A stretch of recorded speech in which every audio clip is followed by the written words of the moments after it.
Tere õhtust, head vaatajad, vabandame väikese viivituse pärast otseülekande jälgijate ees. On 24. november 2025, jäänud on 84 päeva 52. Tartu maratonini. Kuidas seda aega kõige paremini ja efektiivsemalt ära kasutada, valmistudes siis Tartu maratoniks? Selle vastuse saamiseks oleme külla kutsunud ühe isiku, kes on ka ühe korra ise Tartu maratoni võitnud, aasta oli siis 1983. Ta on aastaid olnud Nõukogude Liidu murdmaasuusakoondise liige, Eesti koondise liige, 2 korral Eestit olümpial esindanud ja võib öelda, et peaaegu lugematul arvul sportlasi ka olümpiale aidanud. Tere tulemast saatesse, Jaanus Teppan. Tere kõigile, kes vaatavad seal veebis ja teisi, kes siin juba istuvad, oleme juba pikalt vestelnud. Kõik, kes meid otseülekandes jälgivad, teie võite oma Zoomi aknasse ka küsimusi kirjutada ning saate lõpus püüame need Jaanuseni esitada. Aga tuleme, Jaanus, sinu juurde ja Tartu maratoni juurde. Kas sa ehk mäletad, kui vana sa olid, millal oli, kui sa üldse esimest korda Tartu maratonist osa võtsid ja mis oli see ajend ja tõuge, et sa seda tegid? No, mäletan ikka. See mälupilt on selles mõttes ka ergas, et see päev tuli koolist pausi panna. Et vist laupäevane päev Tartust sõideti Otepääle ja siis Käärikule edasi. Et see oli mu esimene kord. Keegi ei teadnud, ei kodus ka, et ma sinna sõitma läksin. Ma ei võtnud ei mingit joogipudelit ega mitte midagi kaasa, lihtsalt läksin ja tegelikult sõitsin täiesti tuimalt lõpuni välja ja siis avastasid järsku Tartu autobaasi mehed, et kuule, et see on väga tuttav poiss siin, kuidagi oli vaja koju tagasi ka saada ja siis võeti mind bussi peale. Et see on mu esimene mälestus, jah. Kui vana sa olid? Ema, isa ei teadnud? Ei, 17 olin. Ja samal päeval, eelmisel päeval tuli mõte, et sõidaks või? Ilm oli hea ja mul oli selline hirmus tahtmine nagu kuidagi ennast proovile panna. Aga sel ajal olid juba suusatrenni poiss ja jõudu jaksu oli? Suusatrenni olin 3 aastat teinud ja juba olid nagu väiksed juba 20 parema hulka Eestis jõudnud, et tahtsin vaadata, kuidas need autobaasi mehed, kas need saab ka üle sõidetud. Aga sai? Enamus, jah. Hästi, aga on sul meeles ka 1983. aasta Tartu maraton, kui isegi Wikipedia list kirjutab ilusti ajaloo annaalides, et võitjaks Jaanus Teppan. Kui hästi see sõit sul meeles on? No see on mul selles mõttes hästi meeles, et suusad laenasin Arne Sireli käest, sest oli külm ilm ja oli grupisõit ja mäletan seda, et sõitsin Uno Leist ja Johannes Toim olid seal grupis, üks jäi seal maha kuskil peale Palut ja siis mulle tundus kuskil peale Palut seal tundus, et Uno kuidagi jäi nagu ette, et kuule, ma vean ka vahepeal, läksin ette vedama ja kui selja taha vaatasin, enam ei olnud taga kedagi, siis sain aru, et nüüd tuleb ainult vajutada. Kuidas tänapäeval seal esiots vajutab paaristõukeid, kuidas sina vajutasid seal? Ma arvan, et seekord me vajutasime ka, aga ikka sokkideni välja, nagu tänapäeval öeldakse. No hästi. Pärast sportlaskarjääri, kas on ka ette tulnud, et nii-öelda hobikorras Tartu maratoni läbinud ja mis emotsioone selline nii-öelda mitte sportlase ja tulemuse peale? Ütleme nii, et mõned aastad peale spordi lõpetamist läksin sõitma ja see oli väga valus. Mõtted olid nagu kogu aeg seal, et ma ikkagi olen veel päris hea, aga see oli väga valus vaks. Ma vist jäin kuskil 38-ndaks. Siis oli mõnda aastat Audenteses treener ja tekkis selline kirgastus, et võiks veel proovida. Ja need 2 aastat läksid muidugi hästi, sest ma oskasin ennast juba väga hästi konditsiooni viia 19. ja kui ma ei eksi 26. koht. Ja siis peale seda tuli veel üks sõit, mis on mul eriti eredalt meeles.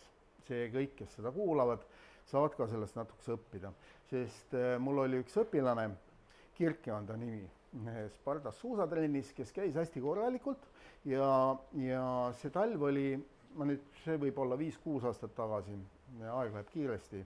Talv oli hea ja siis ma ütlesin Kirke, see on nüüd ainuke võimalus sul Tartu maraton läbi sõita. See on elamus, mida ükskord elus vähemalt iga eestlane peab tegema. Ta ikka kartis ja lõpuks ma ikka veensin, et sa jõuad, sa sõidad tehniliselt hästi ja siis okei. ja siis tuli vist nädal enne tuli mulle kõne, Kirke helistab. Jaanus, aga ühel tingimusel. Ma ütlesin, mis tingimus? Sõidab minuga koos.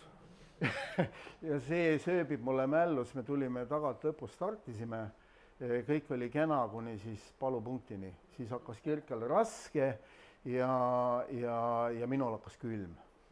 Ja see oli ikka päris selline kannatamine, vist läks mingi 5:45 kokku. Aga see sai tehtud ja mõlemad olid lõpus väga õnnelik. Tegid omamoodi isikliku rekordi? Just. Mustikasuppiga sõite? Ja me sõime kõike, me kasutasime kõiki võimalusi, mis oli. Hästi. Ma arvan, et sissejuhatuseks on niisugune hea ülevaade antud, aga sul on kihvt slideshow ka ette valmistatud, et ma annangi rohkem sõna nüüd sinule ja meie oleme üks suur kõrv ja kuulame, mis nõu sa oskad just sellest aspektist anda, et kuidas neid treeninguid nii algaja võiks planeerida või edasi jõudnud harrastussportlane ja mis nõu sa annaksid? Jah, mul oli mitu mõtet. Üks oli see, et me alustamegi siit kohe sellise tõsise teooriaprogrammiga, võtame kõik need Matvejevid ja kõik saad läbi tabelid ja siin 2 tundi vähemalt selline sissejuhatus, aga siis mõtlesin, et ei, ma ei anna teile seda lootust.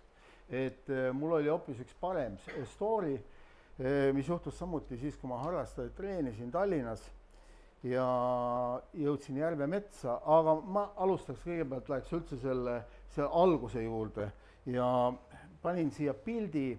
Pilt on selles suhtes iseloomulik, kes veebist vaatavad, kes aru saavad. Siin ma olen juba seletanud, suusad on 2,10 meetrit, kepid on 1,50 meetrit ja saapad on klassikasaapad nokaga ja sõideti 30 kilomeetrit uisku. Me ei teadnudki, et on võimalik teistmoodi ja teise varustusega sõita. Ja oli võimalik läbi sõita. Need samad suusad läksid järgmine päev klassikasõidule. Lihtsalt määriti keskele juurde. Nii palju siis alustuseks. Ja tahan lihtsalt oma treeneri karjääris, kuna see küsimus, mis mulle esitati Järvemetsas, tõi mind selle juurde, see pilt käis mul hästi kiiresti läbi, aga me jõuame sinna juurde, et inimesed, kes on vorminud mind selleks, kes ma olen, et mul on olnud kaaslased siin on noor poiss Jaanus, kes sõidab noorteklassis, siin on Spartakiaad, siin istuvad inimesed, kes olid Spartakiaadil, siin on pilt, kui keegi arvab, et mullasuuski ei ole vaja, on küll vaja, me treenisime ka nendega, mul on siin treeningpartnerid, nii juuniorite east kui hea Kalevi tiim, kes, pean ütlema, noort poissi toetasid. Ma olen õppinud neilt kõigilt midagi. Igast ühest on mul väike mälestus ja ka treeningus nagu ülesehituses andnud 1,2. Siin on teema õpetaja ja õpilane. Ma mõtlesin pikalt sellele, et kõik meile meeldib väga, kui me sõidame bussijuht sõidab või me oleme lennukis, keegi juhib ja meil on jube mugav. Aga mugavus katkeb siis, kui me läheme autot juhtima ja meil on vaja autojuhiload saada. Me peame juba ise nagu sooritama kõik. Lõpuks me peame ise sõitma, kui hästi me sõidame. Ja treenimine on veel hullem. Treenerid ei midagi teie eest ära. Treener annab ainult soovitusi. Ja ma tuleks siia juurde, et esimesel pildil on Jaanus on koos isaga. Et isa on nagu esimene selles mõttes õpetaja. Mida ta õpetas? Ma olen mõelnud. Aga ta ei õpetanud ka nagu midagi, aga ma õppisin tema pealt seda visadust. Et teha asju ja teha lõpuni välja, et mitte jätta asju pooleli. Otsuste tegemine ja põhimõtted, et ta oli ka väga põhimõtteline mees. Edasi enesekindlus, mis ma sealt sain. Nüüd vaadata järgmisi treenereid, siis see mees siin all, Mart Siliksaar, on mulle öelnud, Jaanus, sa ei ole mind mitte kunagi maininud. Nüüd ma mainin sind, Mart, ära, kui sa peaksid kuulma. Et tegelikult olid sa esimene mees, kes sõitis mööda, see oli 20-aastane siis, kes sõitis Lemmatsi tänavalt, meil oli seal Õuna tänaval oli selline jalkaplats, kus poisid mängisid jalkat. Jäi sa rattaga pidama, poisid, jalkat tahate mängida? Jaa, tulge homme Statjale, Tamme staadionil saame sel kellaaeg kokku ja tema vedas meid käima, et mina käisin vähemalt 5 või 6 aastat seal ja oli tugeva käega ja väga autoriteet, kellelt oli väga palju õppida just sellise enesekindluse ja pühendumise poole pealt. Järgmine treener, kui mul jalgpall sai läbi, Rein Lellep. Super, selline peab üks noortetreener olema, kes teeb kõik kaasa, noortel on eeskujuks, teeb vahepeal, las ta teebki, noored peavadki üle kasvama, sest treener ongi selleks, kellest nagu üle kasvada. Nii, edasi Rein lõpetas ja suunas meid koos Aivar Sarskiga siis selle mehe juurde, kes on Tõnu Kinks. Temalt on õppida seda, et kõike ei pea elus väga tõsiselt võtma. Elus tuleb ka teha natukese nalja, aga temalt on õppida seda, et tuleb usaldada sportlast. Kui sportlasel ikkagi ta ütleb, et mul ei ole täna see hea päev, siis Tõnu ütles, aitab. Edasi suundusime Haini juurde. Hain oli aitas igalt poolt ja kõike, ehkki ma ei olnud seal koondise juures kogu aeg, aga tema jäi minu nagu mälestustesse, minu treeneris see, mis mul on märgitud seal, ausus. Ja kus see ausus välja tuli? Tuli siis, kui Hain oli juba oma treeneritööd lõpetamas ja üks treenerite seminar ütles, ma tahan teha ühe teatise. Ma tahan teile öelda, et ma ei ole teinud puhtalt sporti. Ma olen kasutanud dopingut. See tuli tal väga raskelt. Aga ma hindan teda. Nii, edasi muidugi, ma ei ole saanud ühe inimese pilti siia, ma ei leidnud seda. See otsisin, kuna ta on Vene keskkonnast, ei ole lihtne neid välja tõmmata, Sansanitš Borissov, kes tegelikult õpetas seda, et kõike tuleb üles märkida, kõike tuleb planeerida, see oli plaan, analüüsida ja ta oli selline natukese diktaatorlik, selline, mul eks-abikaasa võib seda kinnitada, kus mind ei lubatud isegi mitte ei lubatud laagrist koju mitte puhkepäeval, ehkki ma olin Käärikul, meid ei lubatud sinna. Nii, ja siis on inimene, kellest ma tegelikult Põstrov, kellelt õppisid nagu demokraatiat, õppisid, kuidas on võimalik nagu sportlastes sisendada enesekindlust ja analüüsi. Sest ta ei teinud mitte midagi nagu liiga palju, aga ta analüüsis ja alati otsused olid õiged. Tegelikult on mul kokku, ma olen lugenud, mul on 10 treenerit olnud. Enamus siin on olnud ka armee aeg, on olnud Saveljevid, Pašukovid, olümpiavõitjad, mul on nagu see õnn ja õnnistus, et mul on olümpiavõitjad ja olümpiakolme sees olnud, need on muidugi roteerunud sealt läbi, et ma olen nagu saanud iga ühelt midagi õppida ja midagi meelde jätta, aga nüüd läks jutt väga pikaks. Nii, tahaks nüüd edasi minna, oota.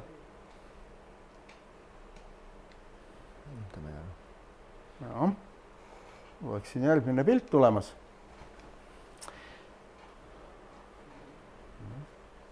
No aga räägime. Sul on peas, mis järgmine pilt on meil laias laastus, jaa, laias laastus. Et järgmine on põhimõtteliselt see, kuidas ma õppisin selles keskkonnas, kes mul ümber olid. Ja igaüks jagas, kuidas tal võistlustel, sa nägid, kuidas ta treenis, kuidas tal võistlustel tuli, mis tulemus. Jaanus jättis selle meelde. See Borissov, kelle pilti mul ei ole siin, on öelnud, et minu kohta svobodne hudožnik. Et ma olin lihtsalt see, kes otsustas ja tegi kõike ise seal. Ja ma olen õppinud nende pealt, ma olen vigu teinud, aga vead ongi see, mis viib edasi. Nagu Ainar Alargi ütles eelmine nädal, et tegelikult nende vigade pealt sa õpidki ja see on kõige parem õpetaja. Siin on mul siis konkurents ja siin on väga palju ka olümpiavõitjaid on siin peal, see on meil tehtud Elbrusel see pilt. Nende sportlastega me kasvasime seal üles, nendega me konkureerisime, siin on mul veel viimane aasta, kui mul oli kõige parem seal, kuidas me seal kasvasime Põstrovi juures ja siin saab Jaanus oma diplomi kätte Tartu Ülikoolis. Ehk mul kulus natukese aega, enne kui ma sain aru, et ma tahan seda õppida, et algul ei olnudki, 23. eluaastani ma tegelikult veel aru ei saanud, mis asi suusatamine on ja siis jõudis see kohale.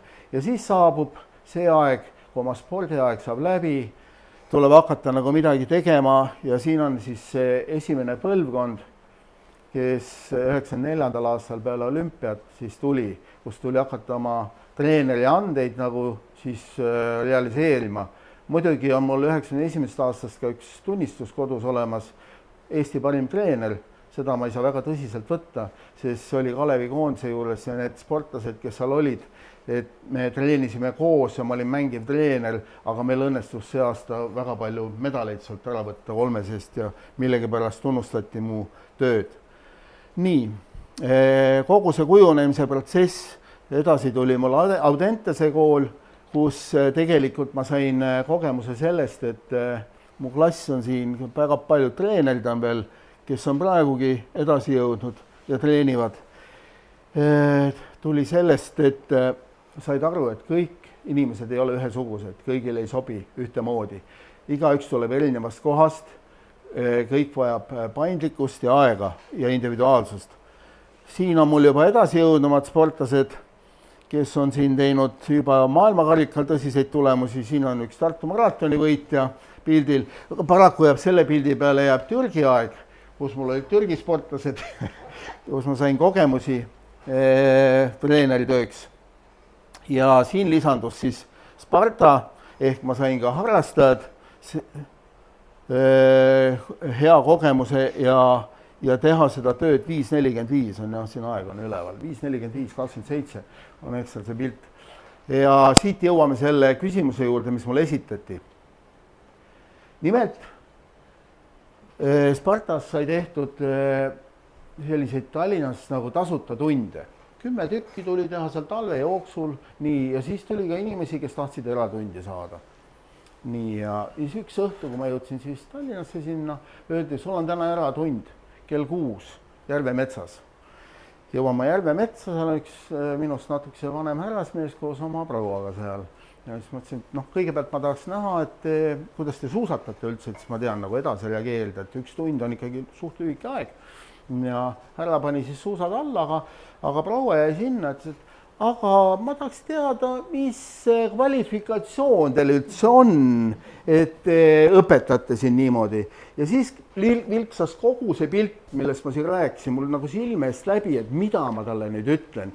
Kas ma ütlen, et suusatreener 6. või 7. tase, see ei ütle nagu midagi ja siis mul tuli meelde. Aga kas te Raul Ollet tunnete, Vasalopeti võitja? Jaa, mõtlesin, vaata, kui me sõitsime, ma olen Rauliga sõitnud 3 või 4 Vasalopetit koos, ta pole kordagi mind võitnud selle käigus. Siis oli asi otsustatud, siis läks tund käima. Nii, ja nüüd ma jõudsin siia, kus ma palusin ühel inimesel esitada mõned küsimused, et meil lihtsam oleks minna nagu teemasse sisse. Et mida võib üks harrastaja siis tahta teada, et kuidas heasse vormi minna. Mitu korda nädalas ja siin ma tulen siis, nagu te näete, ma arvestasin välja, et alates tänasest on meil 12 nädalat jäänud, kes treenib Tartu maratoniks. Tahab keegi midagi küsida vahepeal? Äkki ma hakkasin võib-olla juhendame, et see vist on aasta lõpu nädalad, siis 48. Jaa, üleval on nädala numbrid, aga see on nagu mõeldud nendele inimestele, kes millekski valmistuvad. Tegelikult on inimene, kes teeb otsuse, et ta nüüd tahaks oma tervist parandada, võtab täna otsuse ja selle otsusega läheb, siis tema jaoks on kõige olulisem alustada. Kõige olulisem üldse alustada ja ületada see punane joon. Kui sa teisele poole joont saad, siis on juba lihtsam. See, kui sa lükkad kogu aeg edasi või mõtled, siis need asjad ei parane. Aga siin ma olen toonud siis välja sellise väikse nagu teooria poole pealt ehk mikrotsüklid, ja kus siis on selline astmeline koormuse suurendamine või ütleme lihtsamalt. Põhiprintsiip on see, et alustada kergemalt raskemale, lihtsamalt keerulisemale. Et kui te ei ole varem mitte midagi teinud, siis kõigepealt tuleks võib-olla kõigepealt nõu küsida inimese treenerite käest, lähim treener kellegi käest küsida ja millest alustada. Sest suusatamine on ka selline spordiala, kus see ei ole päris jooksmine. Siin on vaja tasakaalu. See on libisevalt toelt kas tõukamine, on uisutamine või siis klassikasuusk, et tuleb nagu liikuda koos suusaga kaasa, see eeldab seda, et inimesel on olemas elementaarne tasakaal.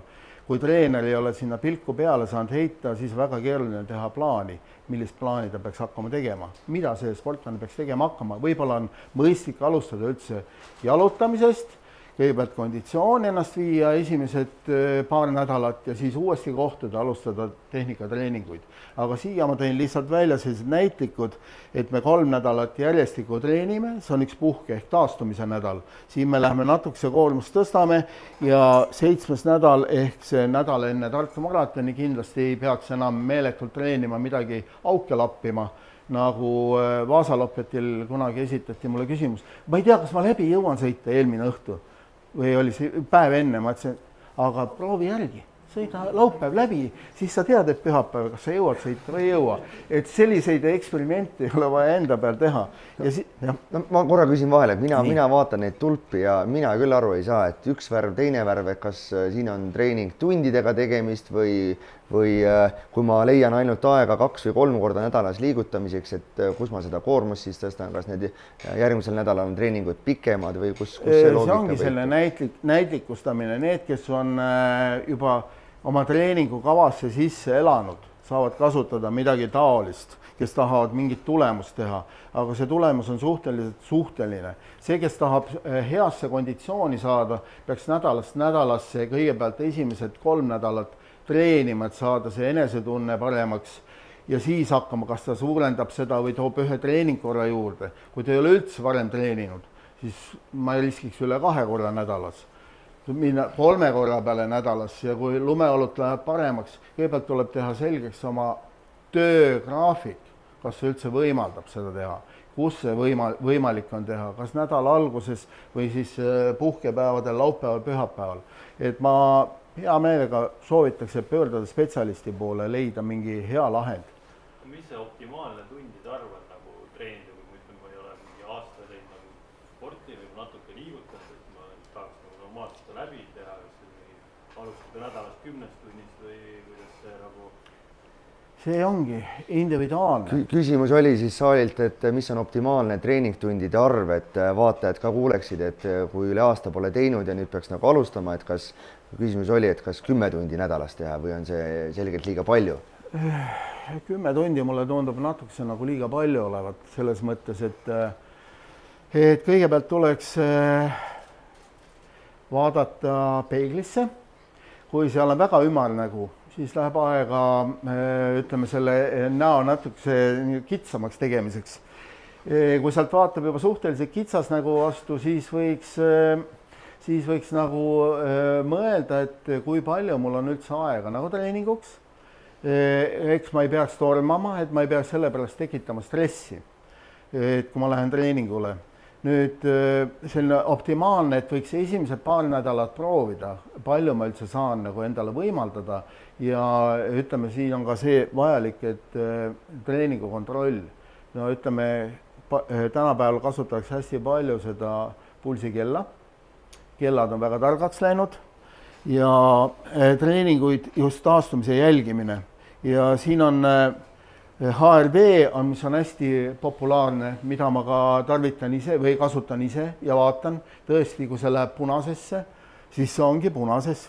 Näitab seal parasümpaatilise ja sümpaatilise närvisüsteemi nagu toimimist ja kui sa ikkagi lähed sümpaatilisse, sul on selline stressiseisund ja selle stressiseisundi peal veel treenida, mina väga ei usu, et see väga head tulemust annab. Et kõigepealt tuleks oma elurütm korda teha. Alustame nagu sellest. Kui ma tulen nüüd selle HRV-d ja minul juba, eks ma võib-olla ei ole kõige teravam pliiats ka, aga juba lööb laine üle pea, et räägime nüüd hästi lihtsa inimese keeles, et kui mul ei ole pulsikella, kas ma ei tohigi Tartu maratonile minna või mis oleks need siuksed 2 jalaga maas võtted, kuidas oma koormust jälgida, omamata pulsikellasid ja HRV-sid? Jaa, kindlasti on üks variant on see, et mõõta hommikul pulssi, mõõta ka vererõhku. Näiteks kui vererõhk võib olla kõrge, siis teil võivad olla sellel väga paljud probleemid. Et esimene asi võiks üldse arsti juures käia, vereproovid anda, kas on tasakaalus ja südame ka ikkagi pilt teha. Sest ma räägin, autot võite juhtida, aga ennast juhtida ei ole nii lihtne. Et selleks peab inimene ennast väga hästi tundma. Kuidas ta hommikul üles ärkab, mis esimene tunne on, kas ma olen väsinud ja roidunud või ma hakkan sundima kohustustega ennast midagi, löön 2 kohvi sisse ja mul on kohustused ja ma lähen. Kui te lähete õhtul treeningule ja te tunnete, et see tuleb teil siit kurgust välja, et ma pean ennast sundima, see ei ole õige. Stopp, pange riided selga, aitab. Minge siis, kui keha teid kutsub. See on see, et kuulake oma keha. See, kui te hakkate kellegi, lasete siin veebist välja AI, teeb teile perfektse programmi, vabandust, aga AI ei tea üldse teie kohta mitte midagi. Ja AI võtab selle programmi ei tea kus kokku, sest see info võib olla väga väär seal. Et esimene asi, hakake ennast kuulama. Te peate hästi läbi saama sellega, keda te peeglist vaatate.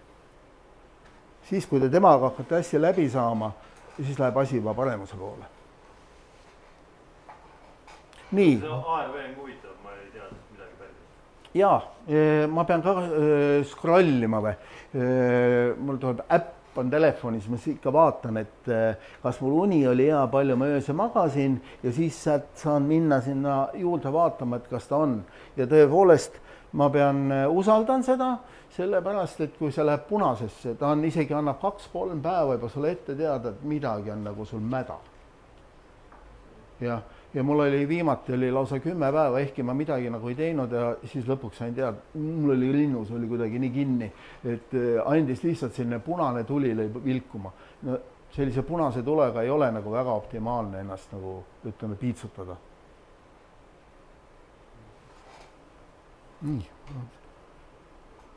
Nii, pange need kirja, kas hakkate panema hommikusi pulsse, kui hommikused pulsikud olete treenima hakanud, ütleme, teil läheb aega selleks, et saada sellist lühiaegset adaptatsiooni ehk sellist näha, et te olete arenenud, võib võtta 2 nädalat kuni 3 nädalat, siis hakkate hommikul avastama, et teie hommikused pulsid hakkavad allapoole minema.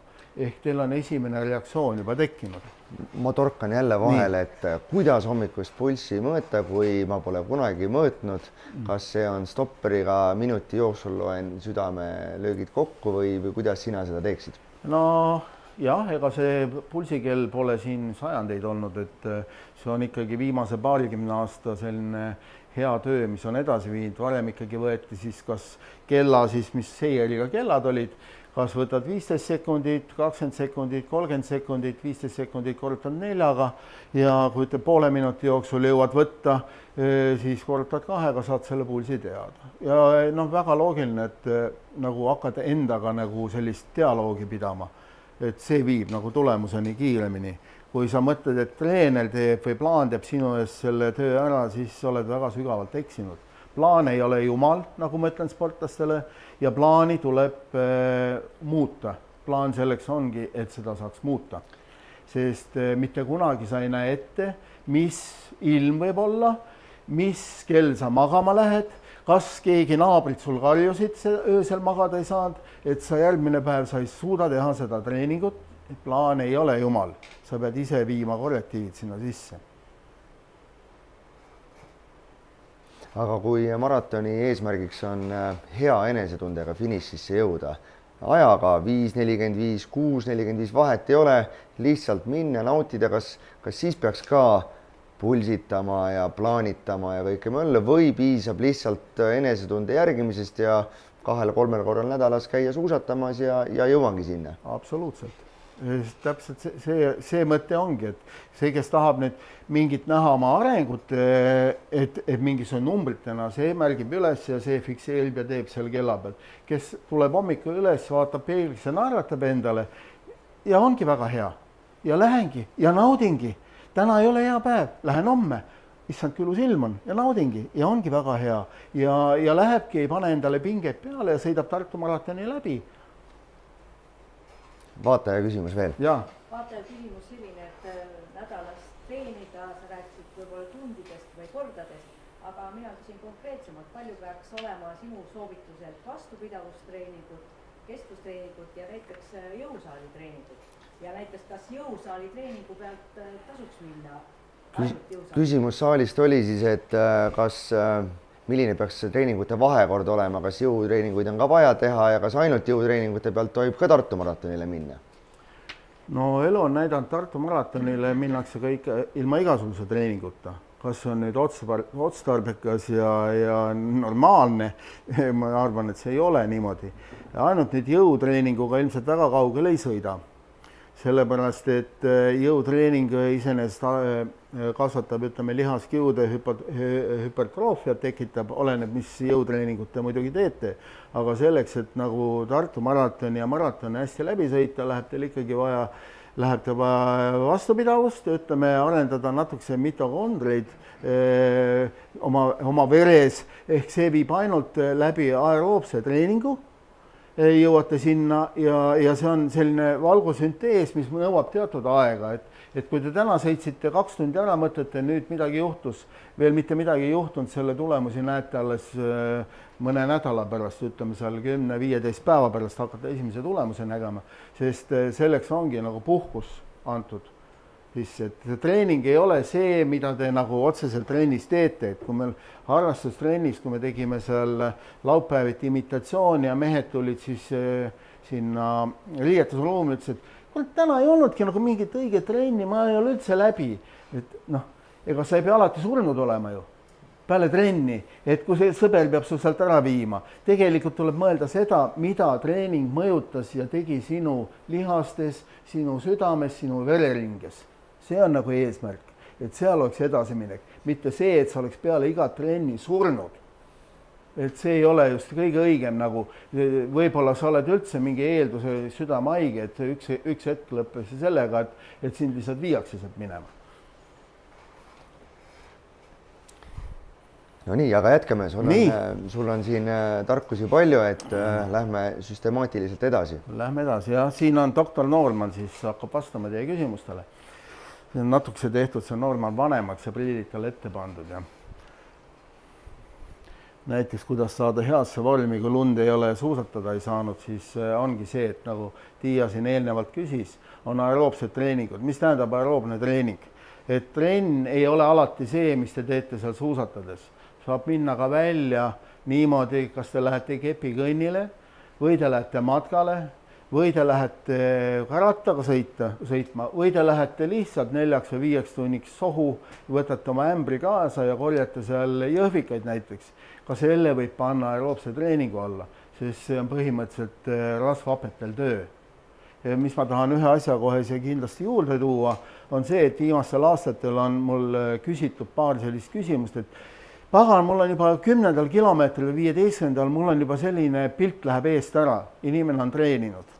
Ja tükk aega nagu mõtlesin, milles see asi võib olla, et milles see nagu probleem võib olla, aga probleem on lihtsalt selles, et kuskilt on jälle jõudnud nagu siin ajakirjanduse kaudu ja võib-olla kuskilt on loetud, jube palju tuleks nagu seda spordijooki juua.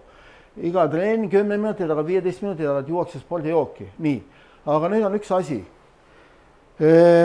Rasva ainevahetus ei hakka üldse töölegi. Te kasutate kogu aeg glükogeeni, kogu aeg annate peale. Nii, ja nüüd siis saabus maraton. Te vahepeal ei saagi. 10 kilomeetrit 12 tuleb sõita ilma selleta. Nii, teile ei läinud see rasvalülitus üldse tööle ja nüüd pandi siis glükogeen, hopp, pandi nagu täie gaasiga peale, põletatakse ja järsku on ta siis lihastest ja maksast otsa saanud. Nüüd on siis kollaps. Nüüd on kiiresti vaja midagi peale saada. Et see ongi treeningud, tegelikult tuleks teha mõistusega lahja joogiga, minna välja, väga hea, kui kõht lähebki tühjaks, võtate sinna võileivad kaasa ja jälgite, kuidas teie organism reageerib sellistele asjadele. Siis teate, kui kaua teil maratonil, millal teil on vaja midagi võtta ja see ongi selline treening ja enese jälgimine. Et mõistlik on siis treeningul natukene imiteerida seda maratonil kogetavat, et kuna seal on niisugused pikad 12-kilomeetrised, 10-kilomeetrised vahelülitused igast toiduspunktist, et siis treeningu mõte ongi sarnasesse olukorda ennast juba eelnevalt panna. Kuskil mõelge nüüd, kui 10. kilomeetril, kui pikalt te 10 kilomeetrit sõidate. Igaüks teab nüüd ise. Igaüks ütleb ise, kes ütleb, et ja ma sõidan 25-ga, üks ütleb 45-ga ja mõtle, mis vahe see on. Selle aja sees mõni sõidab 50 minutiga, ongi glükogeen otsas. Aga kui on seljakott, Camelbacki või joogivöö, ma saan ju kõike kaasa ka võtta enda. Absoluutselt. ja siit tulebki see, miks Birkebeiner Lennetil on nõutud, et seljakott oleks seljas. Selline kogenematu sportlane nagu Jaanus Teppmann läks kunagi sõitma ja pani sinna rauatükid. Kaalus ära, et oleks siin taga, et oleks see kaal õige. Aga hiljem, paar aastat hiljem sain teada, et jaa, see on vajalik. Kindad, müts, võileib, sest ilm võib muutuda ja ka väga halvaks minna ja sul ei ole abi kuskilt saada kui oma seljakotist. Jutt on siis Norra maratonist, mis viib üle Reinast Lillehammerisse üle mägede. Ega siis see ei ole paha, kui te julgestate, võtate, kui te ei lähe sinna maratoni võistlema mingi tulemuse peale või kellelegi ära tegema, vaid lähete mõnusate hea enesetundega sõitma, sest see aeg võib ju ka muutuda, libisemisolud muutuvad, ilmastik muutub, alati ei saa panna endale eesmärki, et ma pean 4,5 või 4 tunniga selle läbima, sest see ei ole sarnased situatsioonid, see ei saa olla sama plaan, mis oli eelmine aasta, sest situatsioonid muutuvad. Me selles galaktikas ju lendame meeletu kiirusega edasi, meeletu kiirusega liigume edasi. 200 kilomeetrit tunnis. Aga lendame meeletu kiirusega, siin hästi põnev küsimus. No? Kui palju oleks optimaalne treenida, et vorm paraneks, kuidas see ära tunda, kas ma treenin liiga vähe või liiga palju? Võtta, kui liiga palju treenida, siis juba hakkab uni ära kaduma, siis tekib selline, kellel siis võib-olla tekib meeletu uni ja kellel kaob see ära. Et siin on 2 täiesti erinevat sellist poolust. Üks magab ja ongi väsinud, ei jõuagi enam mitte midagi teha. Teine on ülierutatud, halb on olla ja väljendab see teistmoodi. Siis on palju saanud? Seda on palju saanud. Siis on ilmselt suure tõenäosusega intensiivsust palju saanud. Liiga intensiivselt treenitud. No jah, kui ta pulssi ei mõõda, siis on tal see, et... Aga kuidas ära tunda, et ma liiga vähe teen? Ma arvan, et te tunnete kas peeglist on nägu ümar siis? Ilmselt on peeglist seda näha. Ja, meil on saali küsimus. Ma küsikski siit kohe, kas aeroobse treeni puhul on võrdne 3 tundi 105 pulsiga või 1,5 tundi 120 pulsiga? Küsimus oli siis, et kas 3 tundi 105 pulsiga võrdub koormuse mõttes 1,5 tundi 120 pulsiga? No see on hea küsimus. Siia ma ei oskagi võrdusmärki vahele panna, see sõltub ju inimesest. Palju tema maksimumpulss näiteks on ja kus kohas see ütleme, see aeroobne läbi. No jah, ma ei tahaks nii keerulisesse nagu soonidesse nagu minna, aga see on väga paljuski oleneb enesetundest, et kus te tunnete nagu enda nagu need, kas te teete see 105 peal on selline mugavussoonis, et ma lihtsalt kulgen seal või ma ikkagi selles mõttes suusatan, et ma tõukan suusa pealt ja libisen. Et see on vahe või ma jalutan seal peal. Aga kui me toomegi sellise võib-olla piirjoone, et mõnus ajan sõbraga juttu tempo ja juba hingeldades nii-öelda natukene, et raske rääkida tempo, et kuidas siis need vahekorrad ja kui pikk peaks trenn olema, kui ma teen niisuguses hingeldavas rütmis juba ja versus siis ajan mõnusalt sõbraga juttu tempos. No kui hingeldama juba hakkad ja suus jäävad sõnad nagu kinni, siis ütleme, me oleme annarlapsel lävele jõudnud. See laktaat hakkab kuskil seal 4 juures ja selles mõttes see on juba, ütleme, teil maratoni tempo, ma arvan, ja seda ei ole mõtet nagu mõistlik väga pikki treeninguid nagu pikalt, ega ei jõuagi rohkem kui 45 minutit kuskil tundi jõuad seda teha, sest siis saab energia otsa, kui sa nagu peale ei söö. Et sellised treeningud võiks jääda kuskil viimasesse, ütleme siis 4-5 nädalat enne, ütleme, see põhimaratoni hakata tegema. Eelnevalt võiks ehitada ikkagi ja mitu sellist treeningut, kas ühest piisab nädalas või kõik need treeningud peaks siis sellised olema? Jah, jälle head, aina sellised kuldmune tuleb, et head küsimused. Sõltub jälle palju te nädalas treenite, on erinevaid inimesi. Mõni treenibki ainult niimoodi, läheb välja, praegu näiteks Uno Leis treenibki niimoodi, et mis ma siin kulgen. Ma lähen teen tunnike intensiivselt ja piisab.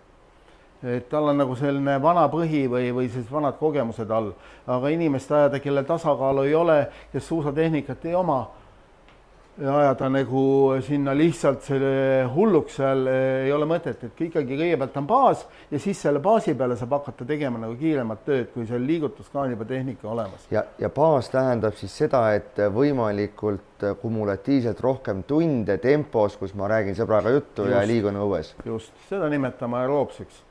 Ja noh, on ka sellised, võite, kui tahate tõesti, et väga kaua väljas viibida, siis võite ju olla ka 6-7 tundi sealt, kui te arvestate, et hakkate minema sellisele pikale maratoni nagu Vaasalopet, et tuleb 10 tundi olla väljas, siis tuleks siis võtta siis endal lihtsalt tegevust nii kaua väljas ja vaadata, kas te üldse kestate nii kaua, et muidu võib seal minna väga nagu raskeks. Aga kui tuleme 24. november, mis meil siin on, natuke on lund, natuke ei ole, rullsuuskadele me enam olla ei saa, et mis siis see kõige mõistlikum on, kas leida sõbrad, minna ajada juttu ja kepikõnni mingisugusele matkale minna või mis on see selline enne lumetulekut on ju kõige pimedam ja tobedam aeg, et mida sa soovitaksid, kas tõesti jalgsi matkad terviseradadel? Näiteks jah, perega väljasõidud nädalavahetused, et hommikul minna laupäev-pühapäev näiteks ikkagi välja. Hea on, kui on sõpruskond, kellega koos teha, sest üks toetab teist ja saate omavahel arutada paljud sellised teemad läbi ja siis saate treeningust arutada ja läheb aeg ka kiiremini. On nagu lihtsam, et kogukonnaga seda teha. Üksi see nõuab juba väga tõsist sellist tahtejõudu ja aga kui me nägime seda pilti, kus sa sõitsid 5 tundi 45 minutit, et ütleme, kui ongi tase selline, kui meil on küsimus, kui pikka trenni on mõistlik teha, et sellise taseme peal 5-6 tunni sõitjad, kas nad peaksid pool oma sõiduajast või mis see tavatreeningu pikkus võiks olla või tunnist piisab? No ütleme niimoodi, et tavaliselt ütleme, kui alustada, siis tund-poolteist, sellest vast piisab. Mingi 2 nädalat enne võiks siis teha sellise topelt või ütleme, kui selle 5-6 tunni juurde läheb, siis 3 tunnise väljasoleku, sest ei ole mõtet, ma räägin, kui te Vaasalopetid sõidate 12 tundi ja minna eelnevalt sinna sõita see läbi, keegi ilmselt ei tee seda niimoodi.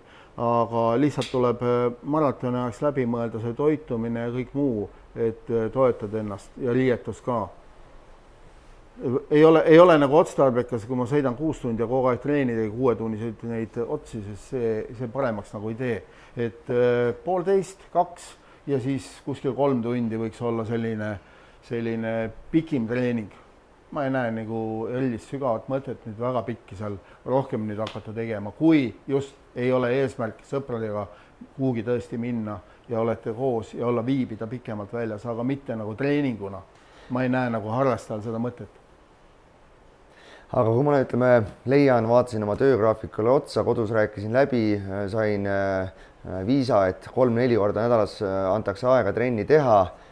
Millised need treeningud sel juhul ütleme olla võiks, et mõnel nädalal 3, mõnel 4 treeningut, et kas ma peaksin kõik need matkama või kas sa siis soovitaksid ka jõusaali minekut, tasub see ära, oskad sa sel juhul 3-4 treening korra inimesele midagi sellist planeeringut ette sööta? Jaa, kui selline vaba voli on nagu olemas, siis mina alustaks nädalat, ütleme siis, kui lihas on puhanud jõutreeninguga.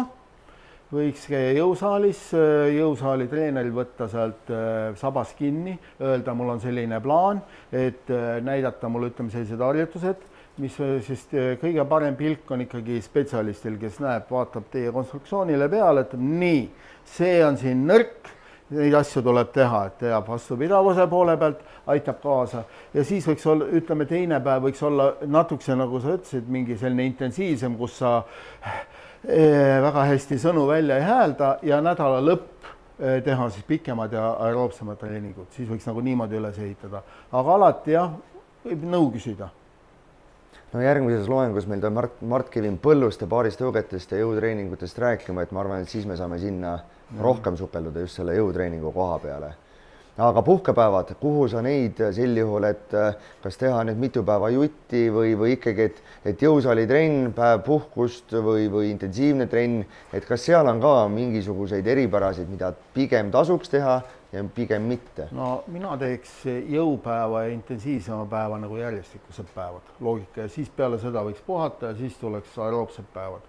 Kui teil on siis, ütleme, seal nädalavahetusse jääb, siis ütleme esmaspäev, teisipäev teete need jõu ja intensiivsema osa, puhkate seal kolmapäev, neljapäev või kunagi reede saate teha üks aeroobne ja siis nädalavahetusel veel pikem, laupäev näiteks pikem ja siis jälle puhata. Et selline loogika kuskil, et need jõud ja ütleme, see kiirus oleks omavahel natuke nagu seotud. See annab nagu parema tulemuse. Just. Nii, aga kas pigem osta Klæbo kasutatud suusad või uued suusad? On sul see endal pandud küsimus, et... Ja, mul on küsitud, need on esitatud selliseid intrigeerivaid küsimusi mulle. Ma arvan ikkagi, ega siis paljud, kes tulevad enne maratoni, ma tahan nüüd jube head suuska saada, määrida, siis ma vaatan tavalise inimesele peale ja püüan see aimata ära, kas ta tõukab või ta lohistab. Et see ongi, et kui te ostate Klæbo suusad, siis arvestage, Klæbo jookseb ja jookseb suusa kinni. Kas te jõuate samamoodi joosta tõusust üles või? No siis ei ole mõtet nagu Klæbo suuska võtta. Et siis tuleks ikkagi vaadata sinna optimaalne suusk poest uus suusk osta. Sest ainult lihtsalt mäest alla libisemiseks selge, et libisevad, on ju, aga üles on vaja ka saada ja selleks on vaja nagu tööd teha ja see suusk on ikkagi otsitud spetsiaalselt nagu Klæbo järgi välja. Hästi. Nii. Siin on veel küsimus, et kas osta 600 eurosed piisab odavamatest küll, jah. Kas see sõltub eesmärgist, et kui nagu eesmärgiks on see hea enesetundega maratoni finišisse jõudmine, siis milline suusk oleks kõige sobilikum, et suuska ei ole, pean poodi minema, et mis see minimaalne valik võiks olla seal? Nii palju kui võimaldab rahakott ja ma arvan, et ei ole, tänapäeval ei ole, kui ma käisin Salomoni tehases, küsisin, mis vahe on nüüd suusapõhjade vahel, teeb põhjade vahel väga suurt vahet ei ole, plastik on sama, lihtsalt on see seest materjal on raskem, ütleme, kui teil ei ole, nagu sõidate nagu nii aeglasemalt ja saate odavamalt see suusa, sest plastik on sama ja saate seal Painde ka poemüüa, kui ta ei määri teile pähe, vaid aitab teid, saate väga head suusad. Et ei pea ostma kõige kallimat. 300 eurostega sõidan 4 tundi, kas ma siis 600-stega sõidan 3,5 tundi? Küsimus oli, et kui 300 eurostega sõidad 4 tundi, et kas 600 eurose suusaga sõidad siis 3 tunniga? No stardipositsioonist muidugi oleneb, aga 10 minutit võib-olla sõidad kiiremini äärmisel juhul. Või võid ka aeglasemalt sõita.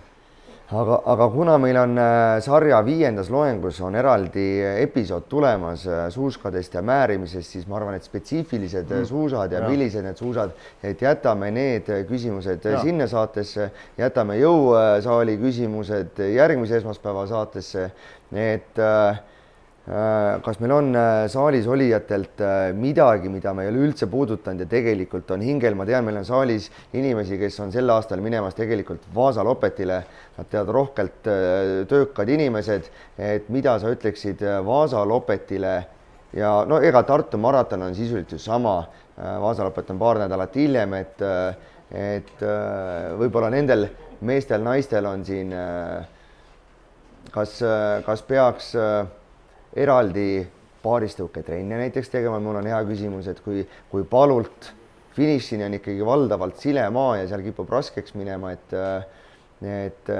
mida teha nüüd need viimased 84 päeva, et mul oleks mõnusam just palult Hellenurme kaudu finišisse Elvasse jõuda? No sellest ilmselt hakkab jah Martki võin rääkima, aga paaristõuketrenni kohe kindlasti tuleks tuua sisse, sest muidu saab olema väga keeruline näiteks lausiku peal lihtsalt astuda, vahelduvad sõita nagu väga hästi edasi. Väga hea sõna, paaristõuketrenn. Mis asi see on ja kuidas seda teha? Paaristõugetega sõidetaksegi. Lihtsalt kogu trenn? Ütleme kogu trenn, jah. Siin on, ma räägin, et kogu see asja nagu see ettevalmistus on see, et võtke kõigepealt vastu otsus. Ma teen seda ja astuge üle joone ja siis läheb juba lihtsamaks. Et selline kõhklemine, ei vii nagu kuhugi, tuleb mingid asjad nagu selgeks teha, mida ma pean nagu tegema, astume üle joone no., kui on vaja paaristõuke trenni teha, siis võt sõpruskond kaasa. Meil on, ma arvan, vaatajad, kõik on ennast juba Tartu maratonil kirja pannud, et meil ei ole selle joonega üldse küsimust, et me oleme otsuse võtnud, me lähme sõitma.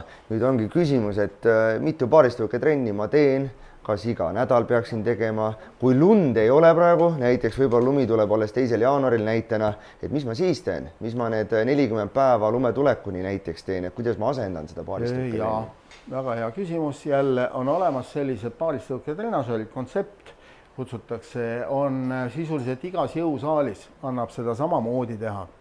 Kui vaja on, siis saab ka, ütleme, treenerilt väiksed juhised, kuidas te peaks seda tõukama, eriti siis järgmine nädal saate sellised juhised, aga siis võiks iga nädal võiks selle sisse tuua ja sel juhul võiks teha selle intensiivsema poole, kui me rääkisime enne sellest jõu ja siis selle intensiivsema treeningu, kellel on 4 korda, siis võiks selle paaristõukena teha näiteks. Okay. Ja, sest see tuleb nagu nii. Või siis, kui te edaspidi, näiteks kui mõtleme nagu edasi natukese, et kui te olete teinud, tahate nagu veel täiendada oma treeningut, et teil on aeroobne treening on algus ära tehtud ja siis panete lõppu ainult paaristõukega. Et te natukese nagu jäljendate seda, mis on ees ootamas. Kas Tartu maraton, Vasalopeti lõpp on ka hästi pikk ja selline tappe paaristõuke töö, et te ennast selle rutiini viite nagu sisse. Aga ma puurin veel sinna treeningusse sisse. Okei, läksin nüüd sinna jõusaali, tõesti on see skijärgi või see trenasöör on olemas. Kuidas ma anna soovitusi, et kas ma lendan kohe hingeldades peale või anna siuke hea lihtne skript, et kui ma olen see 4-5 tunni suusataja, kuidas ma selle trenasööri treeningu, kui pikalt, kui palju soojendust, mis tempoga või kuidas ma võiksin või panengi nii kaua, kuni on jaks otsas või anna üks näidistreening, mida kõik saaksid homne päev minna oma lähedal olevasse jõusaali ja teha selline toimiv treening. Väga hea küsimus. Ja. Neid on mul palju, ära muretse. Ja, rõõm vastata.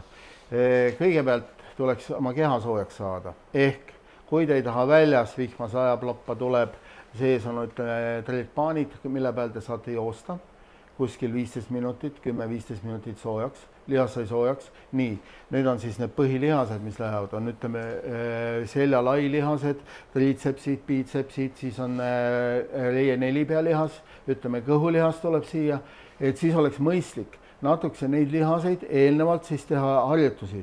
Käia üks selline no mul on praegu väga raske sellist retsepti siin anda, kuna igaüks on erineva taseme peal, et jõusaalis võib-olla treeneri käest küsida, et teha paar sellist jõuringi võib-olla enne ära, ütleme siis, kui tahame vastupidavuse lihas, ütleme 40-50 kordust, mitte väga suurte raskustega, lihasele enne soojaks teha ja siis minna selle kontsepti peale ja siis mingisugune eesmärk, kas ma tõmban alguses 3 minuti kaupa puhkan, 4 minuti kaupa, et ma lähen iga kord võib-olla tõstan seda astet edasi. Ei ole eriti otstarbekas kohe alguses minna nagu taguma seda lõpuni. Vaatan, mida ma kõigepealt jõuan ja millise vati peal ma jõuan teha. Et võtakski 3 minutit ja tõmban nii tugevasti, kui ma suudan, teen pausi ja siis tõmban veel ja kui palju ma neid ja teengi selliseid sutsakaid siis? No sutsakaid jaa, aga põhimõte on ikkagi selles, et ma pean saama selle käigus nagu ikkagi rääkida, kui ma neid 3 minutit. Kui me lähme nüüd edasi siit ja võib-olla siis, kui neid etappe rohkem, siis võib-olla need sutsakad ongi, kutsutakse nüüd tänapäevane treening, mida järgmine nädal saate teada, on heat treening, on high intensity siis interval treening ja neid on nagu erinevaid variante on. Seinast seina, kas sa teed 6 minutit, kas sa teed 4 minutit, 20 sekundit, 40 sekundit, see nüüd sõltub. Et ma alustaks sellise 3-6 minutiste selliste intervallide, oleneb siis, kuidas teie nagu jõuate tõmmata paarist tõuget. Kui te ei ole eelnevalt tõmmanud, siis teeks alguses lühemalt ja läheks kogu aeg step by step, nagu ma ütlesin, kergemalt raskemale ja lihtsamalt keerulisemale, nagu on põhiprintsiibid. Spordi. Aga ütleme nii, et ma 5 minutit on siuke mõnus, et seda ma jõuan, et siis läheb raskeks, et kui palju ma neid 5-minutilisi oleks siis nagu mõistlik? no vot jälle, see on jälle nii head küsimused, et jälle peaks vaatama näkku. Ma püüan tabada meie vaatajate küsimusi ka ja siis... Ma arvan, et alguses võiks olla niimoodi, kui 5 minutit on optimaalne, kui ma lähen teist viit tegema, tundus, et seda on palju. Siis panen endale eesmärgi järgmine nädal see lipp sealt ära tuua, ehk teine 5 minutit ka. Võib-olla 3. nädal ma ei jõua veel, aga 4. lähen juba 3 üritama. Et selline võiks olla see, mis ma enne siin rääkisin, selline areng, et kuhu ma tahan jõuda enda nagu selle vormiga. See näitab ka seda, et ma olen edasi arenenud. Mitte see, et tulete ja ma kirjutan teile ette, nüüd panete 4 × 6 minutit seal on ja tegelikult sa ei jõua seda tõmmata. Aga võib-olla ikka küsimus ongi, et mis tempos ma tõmban, et kas siis hingeldavas tempos või siis, et saan jutustada tempos? Jaa, midagi sa ei jutusta, kui sõber seal kõrval on. Okei, paneme juurde, paneme endale siis, kui tahate nii, nagu maailma karikal tõuatakse, igas sekundis üks tõmme. Või siis teete ja pooleteise peal. Kuidas te nagu rütmi tahate? Sekund. Ma arvan, see on teile palju. Et võiks niimoodi, et sekund, libisen, sekund, ütleme okei, 2. Et ma saan ka panna endale kõrvaklappidesse see rütmi võtan ja panen näiteks selle rütmi ka sinna tõmbama. Et mul on selline olemas nagu enda võrdlus. Ja ma võin seda rütmi näiteks siis ka järgmised nädalad, kui ma olen edasi arenenud, natukese kiiremaks panna. Et 30 tõuget minutis võiks olla selline hea rütm, mida siis? Jah, alguses kindlasti. No see tavaline harrastaja, kes läheb, tõukan ja libisen, ikka naudin, tõukan ja libisen. Aga kui te juba teete niimoodi, et igas sekundis on tõuge või läheb veel intensiivsemaks, see on juba, olete jõudnud juba sinna nimekirja, kus võiks kandideerida juba siin MM-ile, OM-ile. Et vahe kokkuvõtteks, et kui ma nüüd saan aru, et mul oli siis 3 või 4 treeningut, mis ma saan võimeldada endale. Teisipäeval käin jõusaalis, palun abi. Järgmine nädal Mart Kevinilt küsime, mis need võiks jõusaali sisu olla. Siis järgmisel päeval, kolmapäeval lähen uuesti jõusaali, aga teen suusatrenasööri, kui ei ole õues lund, eks. Teen neid 5-minutilisi tõmbeid. Siis ma neljapäeval puhkan, vist oli mõistlik. Reedel vaatan enesetunnet, et kui on hästi, võib-olla teen midagi või ei tee. Ja laupäeval ja pühapäeval või emba-kumba ühel päeval lähen teen sõpradega või perega pika jalgsi matka. Või kui on lumi, siis loomulikult suusamatka 2-tunnise kuni jah. Kui on väga hea enesetunne, ega siis ei pea ennast kinni hoidma. Aga kui ikka ei lähe, siis ei ole vaja pressida. Punnida pole vaja, aga kui tunne on hea, võib ka 3 tundi.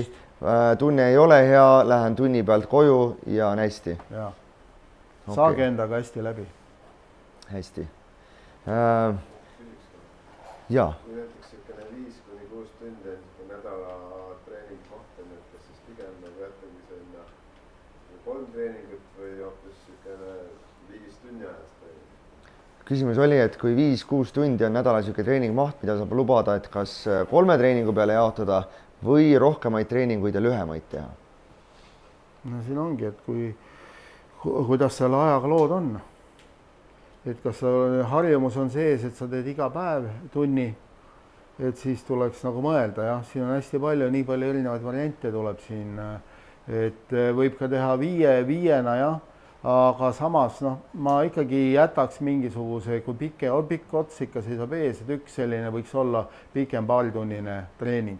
Nädala sees tunnised võid teha, aga 1 päeva võiks leida, kui sa ikkagi natukese viid, ütleme seda, tekib näljatunne või leib läheb suus magusaks, tekib selline tunne, et selline trenn peaks olema.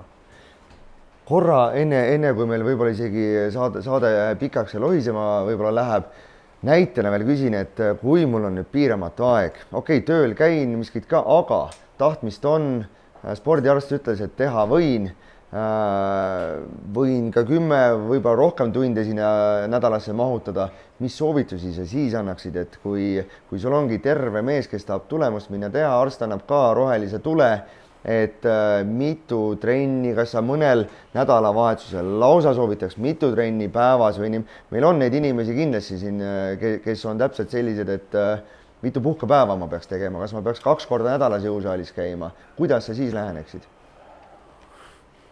Siit tuleb aina selliseid häid küsimusi. Nii, nüüd me jõuame või siis tuleb telefonikõne võtta ja personaalteenus endale teenida. See on üks. Ma nüüd ütlen ühe tõe, mis kunagi suur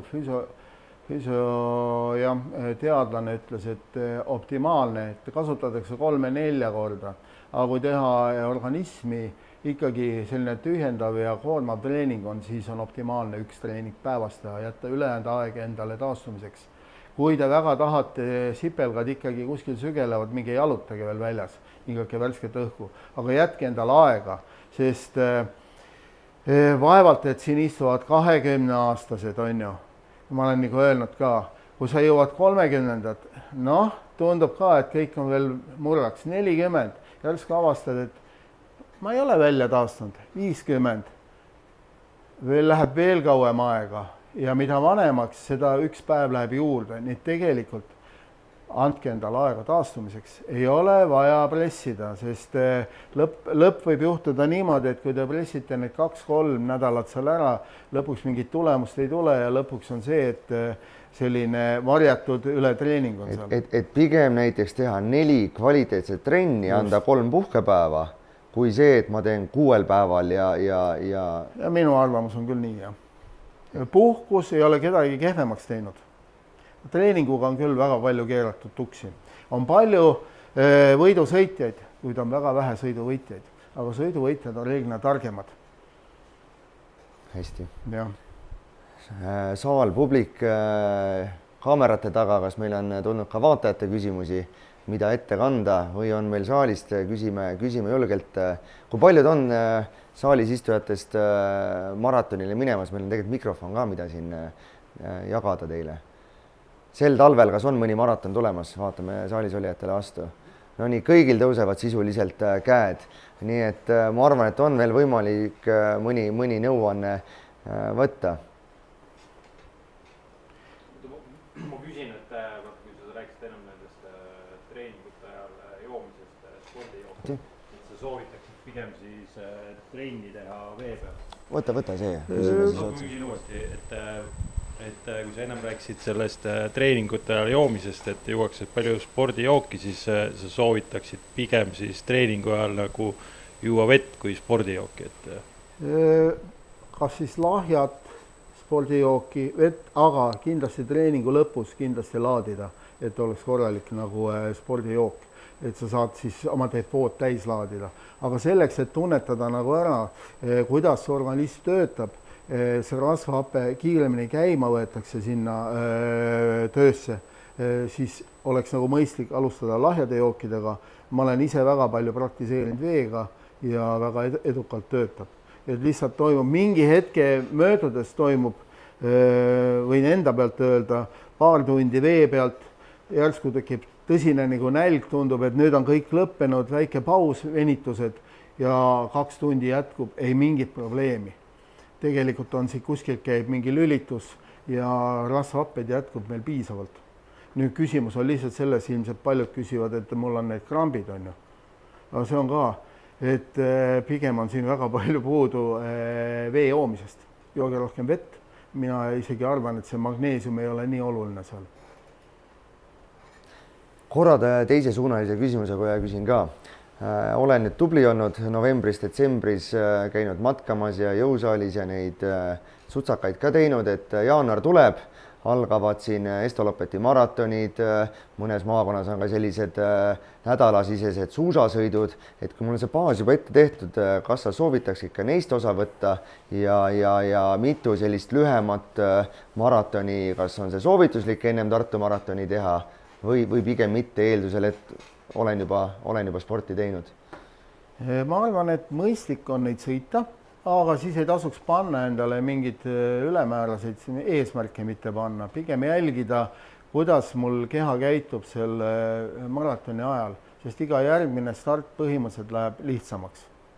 Alati esimene start on selles mõttes teadmatus, kuidas isegi tempovalik võib olla vale, mida rohkem nagu see eelnevat kogemust on, seda lihtsam on minna nagu seda põhiüritust sõitma, siis te olete enesekindlamad, teate täpselt, mida teha.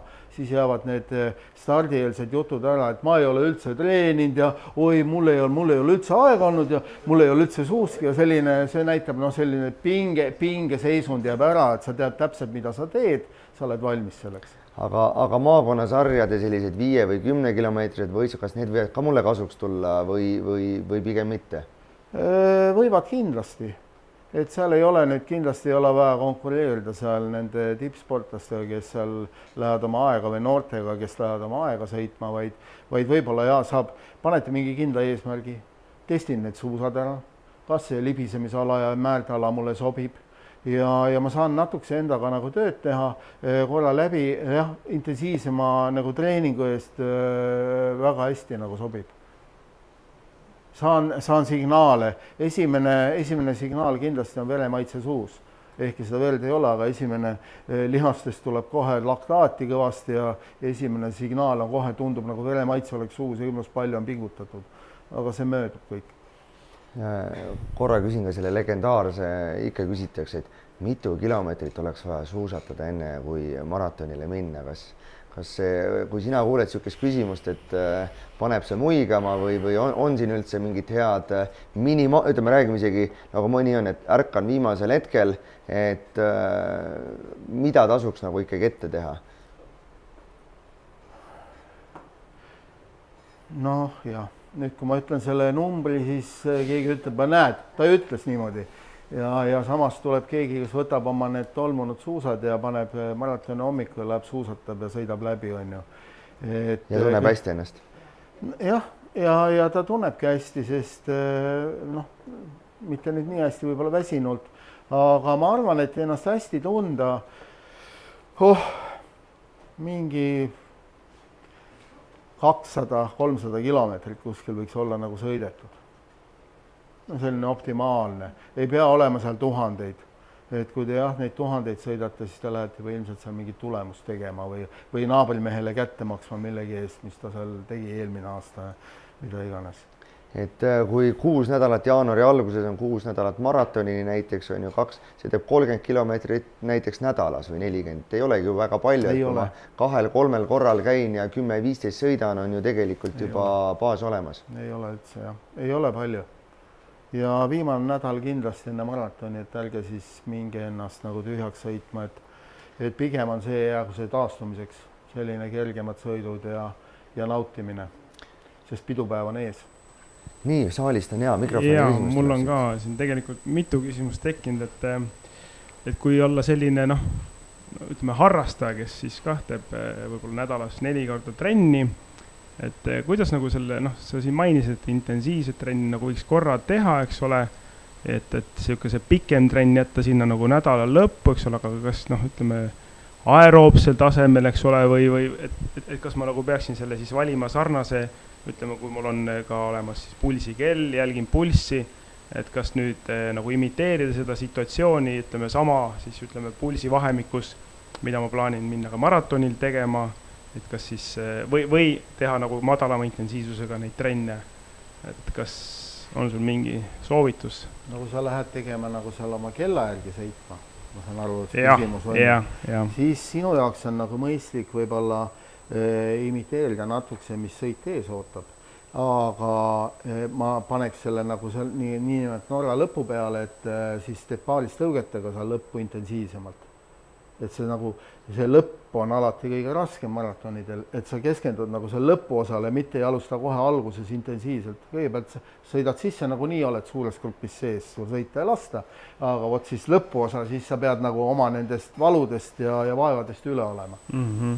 Okei, tänud sellest. Siis teine väga oluline nagu punkt, eks olen, et me treenime, et siis puhkepäevi tuleb teha, et aga mis nagu vahetult peale siis treeni lõppu, ütleme nagu taastumise mõttes, et kunagi kui nooremana siis soovitati palju venitada, et see nagu lihase mõttes, aga ütleme just nüüd, täna on valik hästi lai, et just ma mõtlen, kas mingid taastusjoogid või mis nagu toiduvaliku võttes, et mis on nüüdsel ajal võib-olla niisugused efektiivsemad lahendused, kui võib-olla olid, ma ei tea, 30-40 aastat tagasi?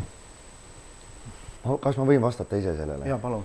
Mina kuulasin selle nädala alguses, eelmisel nädalal Devon Kershaw show, see on üks Faster Skieri Kanada mehe endise tippsportlase blogi ja seal oli külas Astrid Õires-Lind, kes on üks parimaid maratonisõitjaid olnud ja nüüd ta isegi plaanitse MM-il võttis medaleid ja Trondheimis tal nii hästi läinud, aga maratonisõitjast tuli 35. eluaastal jõudis ka MK-sarjas ja maailmameistrivõistlustel väga kõrgele ja tema ütles, et treeningi järgselt tema see maratonitreener soovitab alati on süsivesikute tarbimine, süüa palju kohe pärast trenni, et sa tegelikult saad selle keha saaks alati toidu kätte, mida kiiremini pärast trenni, seda ja isegi trenni võetakse võileibu kaasa, tean seal need hullud norrakad, et mina olen seda kuulnud, et vaatame, mida korüfeed arvavad. See ongi väga õige lähenemine, sest teooria ka ütleb, et kõigepealt tuleks oma süsivesikute varu nagu taastada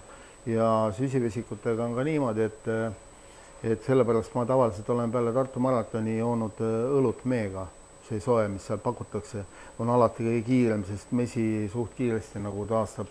Aga kui te nüüd maratoni aeg näiteks võtate seal söögi või joogi, et ei ole vaja teha seda niimoodi siit kohe alla neelata, vaid ma olen öelnud ka oma sportlastele, et kõige kiiremini toimub siis süsivesikute imendamine suus.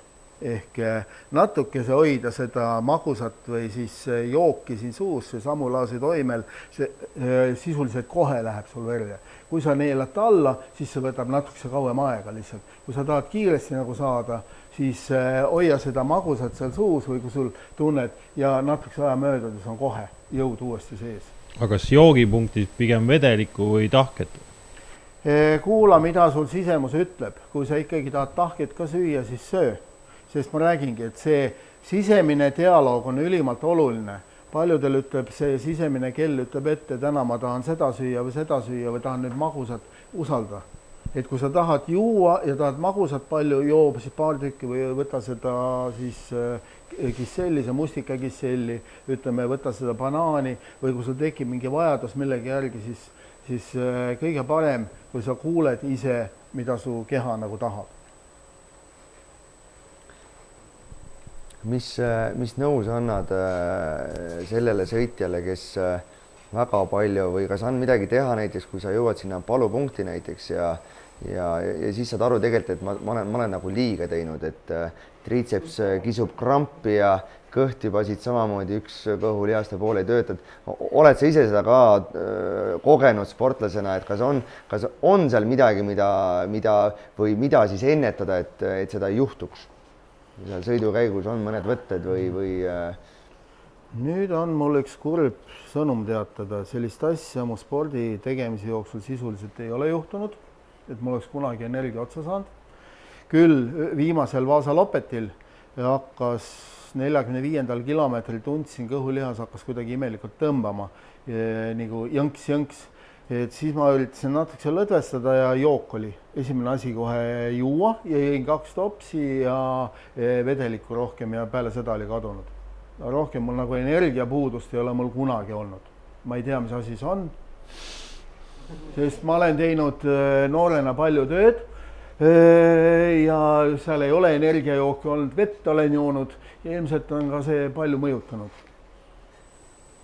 No nii, Uule küsimus. Siin on söögist juttu olnud. Kui palju ja mida peaks sööma näiteks 3 päeva, 4 päeva enne maratoni ja kunagi oli levinud, et tuleb süüa rasva ja valku ja siis vahetult enne maratoni torti ja makarone. Kas need tõeterad kuidagi peavad?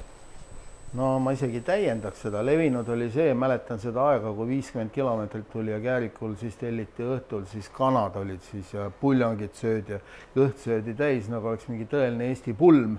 Et ja järgmine päev ei jõudnud õieti sõita, siis polnud ära seedinud. Tegelikult mõistlik on oma süsivesikute depoo täita ja mitte üle ei ole ka mõtet süüa, kuhu ta ikka siis läheb. Et me teame, et ülesöödud süsivesik koguneb teatud teise ainena koguneb teatud kohtadesse, täitub, et maratonil ei ole seda väga palju nagu vaja, et mõõdukalt. Ma oskan ka ühe kihvti loo rääkida, võib-olla mul oli esimene 50 kilomeetri sõit Ameerika Ühendriikide meistrivõistlustel. Tudengina läksin seal sõitma ja siis oli ka, et karbolõud ehk süsivesikute laadimine, siis ma ka eelmisel päeval panin spagette ja kõike, ikka enne magaminekut panin ka nats juurde veel ja siis ma mäletan, et kui ma seal stardis, mul läks 30 kilomeetrit, mul oli süda nii paha, mul oli kõht liiga täis, ma ei saanud isegi juua midagi, et alles kuskil 40 kilomeetril hakkas tunne normaalseks minema, sest olingi nii üle söönud, et pigem ma arvan ka, et üle ka ei maksa panna. No ma toon veel ühe näite siia juurde, et aasta 83, kui ma Tartu maratoni võitsin ja aasta hiljem siis Tartu linna poolt oli preemia, saime minna Finlandia Iitot sõitma koos Rutsmi Kunniga ja Rutil oli konserv kaasas mingi ja mingid toidud olid ja nagu ikka me tegime põlve pealt midagi õhtu siis mingid rasvane konserv ja mulle tundus, et see ei olnud ka kõige parem ja öö ei olnud ka kõige parem magamine ja hommiku ei tahtnudki midagi süüa, ma mäletan täpselt sama, et järgmine päev läks pool distantsi, läks selle nagu aine läbi hekseldamiseks, mis seal kõhus oli, et andis muidugi energiat, aga hommiku sisuliselt ei söönudki mitte midagi. Ei ole vaja üle, ei ole vaja kindlasti süüa. No nii, saalis oli, et meil on veel küsimusi. Pulsi kohta maratonil, et kas pulsikella jälgida, et ühtlase tempoga lõppu jõuda? Ma vastan oma sõbra Aivar Sarski sõnadega, kellel jäi napilt 3000 takistusjooksu Eesti rekord tegemata. Tema käest ma küsin, ta kogu aeg jooksis täpselt pulsitsoonides, küsin, kas sa jälgid seda, et vaat ei, kuu enne põhivõistlust ma enam kella ei vaata, ma ainult jälgin sisetunnet. Et maratoni aeg te võite vahepeal vaadata, kui enesetunne või seal läheb tempo liiga kõrgeks, kui olete kogu aeg mingis kindlas tempo tsoonis sõitnud, vaadata korra peale, kas ei ole palju, aga ma jälgiks rohkem enesetunnet. See kella järgi sõitmine kogu aeg, ma näen tihtipeale Otepää suusakooli, varem olid need, kus siis õpilased sõitsid ja vaevu venisid tõusust üles, vaatasid kogu aeg kella, kell ei lasegi mõnikord nagu treenida ja ma võin öelda, jah, ma lõpetan ära, on ju, võin öelda seda, et see tsoonid võivad olla päevadel täiesti erinevad. Täna on see 140, aga homme võib see olla 165 ja sa sõidad täpselt ja tunned ennast poole paremini 165-ga ja täna 140 ei luba sul sõita. Et kõige parem kell asub sul siin sees ja see peab kuulama seda kella, mis siin ütleb. Aga kui nüüd minna seda maratoni ja kus see piir või kas on see hingeldamise piiri, siis kas see anaeroobne nüüd on, kus ma nagu hakkan hingeldama, kas siis on nagu palju, kui ma sealt Servamäest üles lähen 5. kilomeetril, et kas on okei alguses nagu hooga kaasa minna, et küll ma kohanen või kus see nagu mõistlik rütm ja milline see peaks olema selline kestev temporütm, mis mind 3, 4, 5 tundi seal... Siin me jõuame neid võistluse taktikani välja.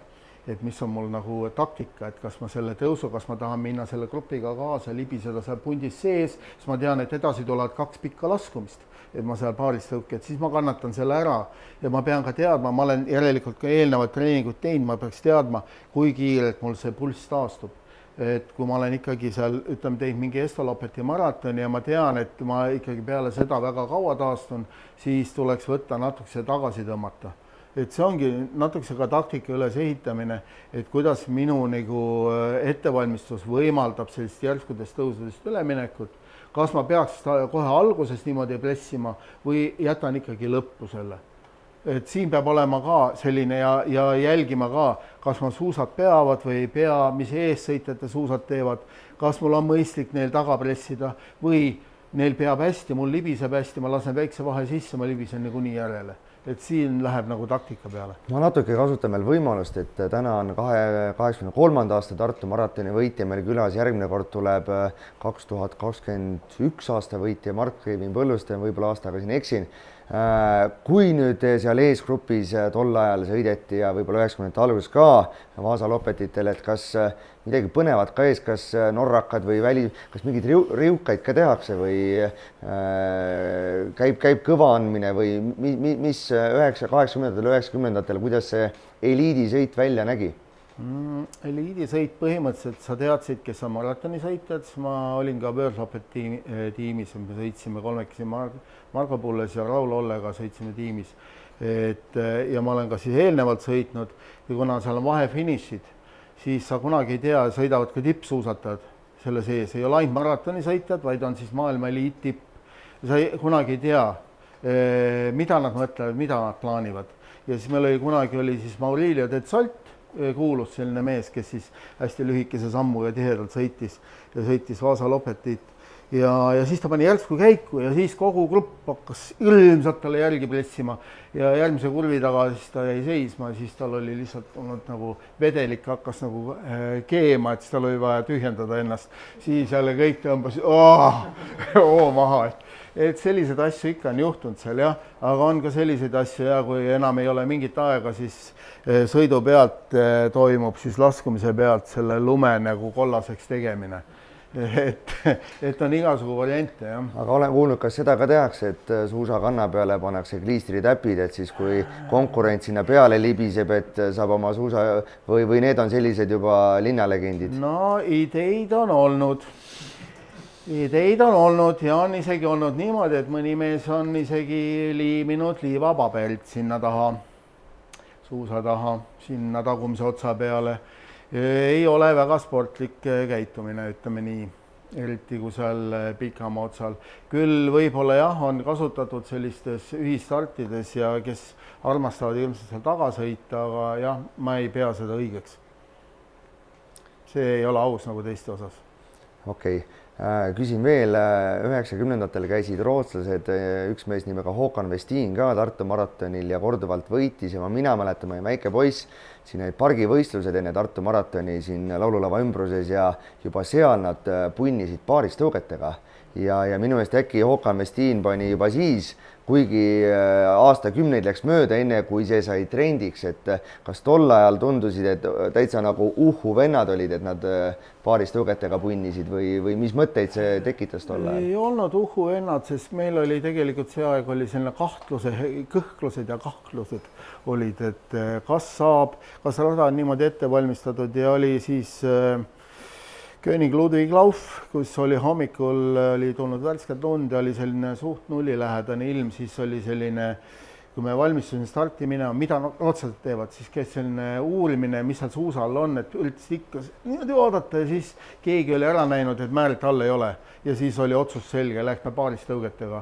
Nii et me läksime paaristõugetega peale, kuigi meil olid kepid olid lühemad ja ma mäletan seda, et venelased olid määritud, esimene tõus, kes on König Ludwig Laufi sõitnud sinna tõusu, venelased läksid eest ära ja pärast siis tuli seal väljade peal see paaristõuke osa, siis kadunud olid sealt tagant ja see on mitte midagi teha. Et otsus on kõige tähtsam, võtta otsus vastu, julge seda teha ja ega siis muud ei olegi, tuleb panna. Kõige raskem on see esimene otsus, see hirm on, issa, kas ma saan hakkama? Saab ikka. No nii. Paaristõugetega lähevad läbi esimesed 50. Kui meile on. Kus kohast?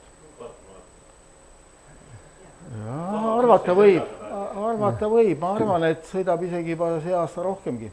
Küsimus oli, et kas paaristõugetega esimesed 50 Tartu maratonil. Paar aastat tagasi ma veel sõitsin. Mina olin üks 2 mehest esi 50 hulgas, kes ei sõitnud paaristõugetega, et see oli nüüd 2-3 aastat tagasi, et sisuliselt kõik tampisid seal paaris, et Vaasa Lopetil ma tean, et esimesed paarsada ja ka naised sõidavad paaristõugetega. Et Skandinaavia naised ei ole küsimustki, et kõik sõidavad paaristõugetega. Aga mina küsin, kui teil ei ole tulemus tähtis. Mina ei taha, ma lähen nautima. Ma vahepeal võtan käiku maha, ma saan selga sirutada, ma ei lähe sinna seda tulemust tegema. Kui nemad tahavad seda tulemust auhinda ja las nad sõidavad. No nii, aga kell on tegelikult päris palju. Mina igatahes tänan kõiki, kes saali tulid kuulama Jaanust. Teeme aplausi. Ja head otseülekande vaatajad või homsest järelvaatajad, tore oli, et te liitusite. Meil on loengusarja jäänud veel 3 loengut. Järgmisel korral tuleb Mart-Kevin Põlluste, ka Tartu maratoni võitja, rääkimagi just nimelt paaristõugetest ning jõutreeningutest, mis aitavad kaasa paaristõugete arendamisele. Seejärel tuleb üks osa Jan Uuspõlluga, kes samuti on võtnud Tartu maratoni endale sihiks ning viimases osas enne jõule tuleb Eesti koondise hooldemees Kaupo Tammemäe rääkima suusamääretest ning suuskadest. Nii et kohtume järgmistes saadetes.